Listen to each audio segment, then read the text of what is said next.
Welcome to this week's End of Days Update, coming to you from Tulsa, Oklahoma. Gosh, this last weekend, hope you had a wonderful Easter. This last weekend, we celebrated the biggest weekend ever. This is when Jesus gave his life for us, beaten for us, raised as the King of Kings and Lord of Lords. Probably we'll be celebrating this for trillions and billions of years.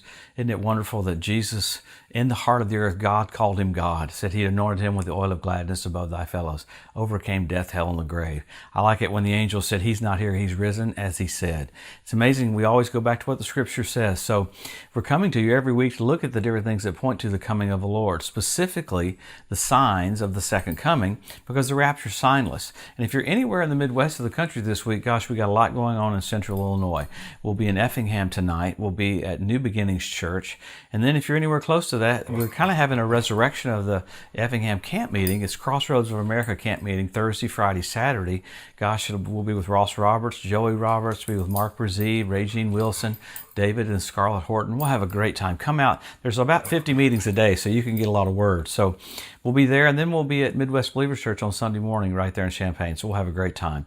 There's so much happening that points to the coming of the Lord. I hear people say, well, you can't tell when the Lord's coming back. Actually, you can if you can read. The signs are so blatant, they're so exact, they're so precise. I mean, if you're driving from Tulsa to Oklahoma City and the signs told you had 90 miles, next sign said 50 miles, next sign said 30 miles, it brings you peace looking at the signs, knowing you're getting closer to your destination. So we talk about the coming of the Lord as not an escape theology, but as you see the finish line, you run faster. You know, I like it that Jesus talks to different groups. Remember in Luke, he said, pray that you might be accounted worthy to escape all these things and stand before the Son of Man. I don't have to pray to be accounted worthy. He's talking to Jewish boys there about the second coming. In this dispensation, I'm him. As he is, so are we in this world. So we look at these things to accelerate. So let's look at what's happened around Israel this last week. So much keeps going on. Of course, once again, in Gaza, on the southern part of Israel, Hamas fired more rockets into southern Israel. Israel retaliated, of course.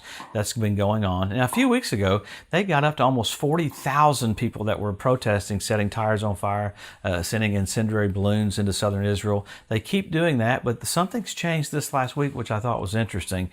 Hamas has connected with Hezbollah. Now, Hezbollah is the terrorist organization on the northern part of Israel in Lebanon. I know I said that real fast, but you got Hamas on the south, Hezbollah on the north. They are uniting for, it looks like, a war this summer. Even the head of Hezbollah, Nasrallah, said he's afraid that in the war, this is what he said, we're afraid that the war this summer with Israel is going to get him killed. Well, he's going to reap what he sowed because he's been his whole life trying to annihilate Israel. So you're watching a quiet before the storm with Hezbollah connecting with Hamas. You've got the Arab states talking to Abbas, trying to get him ready to do peace with Israel. And this is what they're talking about. They're talking about the U.S. peace plan. It's kind of amazing that the Arab states are pressuring the Palestinians about the peace plan when no one's even seen it. It looks like it's going to be a two-state solution with, of course, Jerusalem belonging to Israel. I like that. My dog England gave me a big amen about that. So, people don't talk about this, but you forget that Arafat was offered Jerusalem by Ehud Barak and turned it down. So it's not about land for peace, it's about existence for peace. Arafat was offered everything and turned it down, even Jerusalem. So you can give Gaza back to Hamas, Gaza to the Palestinians, and instead of them building hotels on the water, they started firing rockets into Israel. So you've got Kim Jong-un getting ready to meet with Putin this week. I've been waiting for that connection with North Korea and Russia, and that's happening this week. You've got the S-300s and S-400s that have been available to Turkey. It looks like our F-35s are not going to be affected by that. Remember last week we moved F-35s into the region for the first time outside of Israel. So a lot's going on. You had an earthquake in the Philippines. More anti-Semitism stuff keeps happening. You even had a hate crime in London. You had a guy chasing down a Jewish man.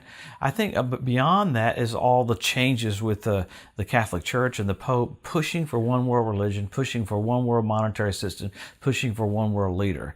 Intriguing to hear the words that came out of the Vatican. They said the world will not be westernized anymore. It's going to go to Islam. So it's just bizarre seeing that change. It was horrible what happened in Sri Lanka. You had all those Christians that were killed and others that were killed there. It looked like about 300 people were killed. Now, this is a bizarre statistic that came out from the Jerusalem Post, saying churches are the #1 hate crime place. There's averaging 104 per month in the world. It's just crazy that's the number one place for hate crime. So that's going to continue. You'll see the push toward changing dates and times to continue because all these changes are coming, which are a platform and a setup for the Antichrist. So you're seeing the unveiling of that mentality. All this stuff about communication with artificial intelligence to our own brains, setting up for the one world system and the mark of the beast.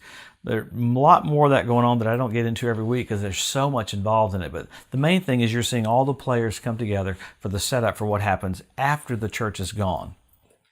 So if you can see all that, man, we should lift up our heads. That's what Jesus said, lift up your heads, your redemption is drawing nigh. So the main thing is we have a radical excitement and radical joy. We're about to see Jesus face to face.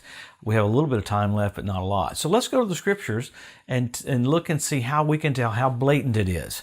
There's no wiggle room. There's no, this could be this, or you can't be bold about this. No, the signs are in your face and just blatant. Number one, Israel made a nation. Number two, Jerusalem won back. Jesus said there in Luke 21:24, when Jerusalem's won back, time's up. And then he said, the generation that sees those two events will not pass away till all is fulfilled. So that's us. I hear people say, I'm not comfortable with that. It doesn't matter. I hear people say, I don't like that. It still doesn't matter. We're it. But beyond that, that's two signs. You got about 48 more that go with that. Next, you got the Hebrew language restored. You got the Ethiopian Jews brought back in our lifetime. You got the revival of the Roman Empire. You got the fertility of the land of Israel. You got fish that came in the Dead Sea. Ezekiel prophesied 2,700 years ago. Amazing.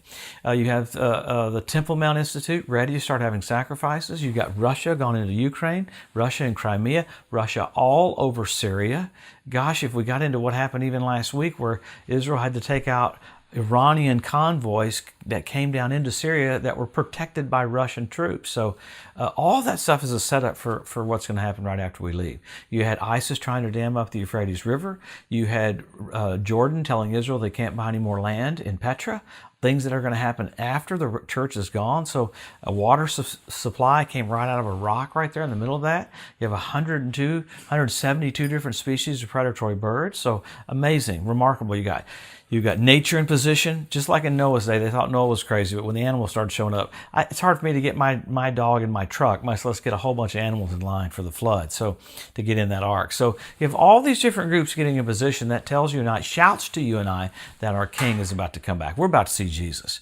Well, then you go beyond signs to signals. What are the signals? You got blood red moons on Passover and Tabernacles. Pretty radical. They happened 4 in a row on Passover and Tabernacles. When's the last time you had 4 in a row? NASA called it a tetrad. When's the last time you had 4 in a row on Passover and Tabernacles? 1967 when Jerusalem was won back. 1948 when Israel's made a nation. 1492 at the Edict of Expulsion when the Jews were kicked out of Spain. I mean, the last gap between the two is 19 years and 48 years. I told the Lord he's just showing off now. That's the year 1948. Well, you have all that. You have blood red moons on those days. Then you have the Bethlehem star. This is something so cool about Passover this last weekend. You had almost 100,000 people come to the Western Wall. But go look at the bonus feature from the Bethlehem Star video. It shows a view from the moon to the earth of Aries, the Passion Lamb. At the moment Jesus is dying on the cross, 3 in the afternoon, the heart of the Lamb goes black. There's an eclipse right there. Absolutely astounding. One of the coolest things I've ever seen in my life. So you have all these things coming together. England was happy about that as well. It's a big deal, isn't it, buddy? Nature getting ready for Jesus to come back. So then you had, beyond that, you had Mercury do a flyby of the sun that went down directly over the Temple Mount at sundown. Exactly. The planets formed a sickle. The moon formed a sickle. Orion changed his instrument to hammer. He had hammer and sickle on the same day. That's Russia's symbol. I mean, even the Bethlehem star, when Jesus was born, the heavens told us this with the virgin birth. In the heavens, it was Virgo. This last year, Bethlehem star, first time in 2,000 years, and it was Leo. He's the Lion of the tribe of Judah. So you have nature in position, birds in position, nations in position. What does the church do? We help our local pastor, help our local church get the message out. This is it. How much more articulation do we need from the Word and from the heavens and even from nature? Jesus, our King's about to come back. So this last weekend we celebrated Easter. Man, we celebrate Easter every day. He's risen. He's alive and well. Walk in the dominion He gave you. Be a voice, be a mouthpiece for Him right before the coming of the Lord. Doesn't have to be strange, doesn't have to be weird, but Jesus is about to come back. Let's go for it. We see the finish line. Let's run faster, not slower. Have a blessed, awesome week. Can't wait to see what's happened this next week. We'll come back next Wednesday. Have a good week.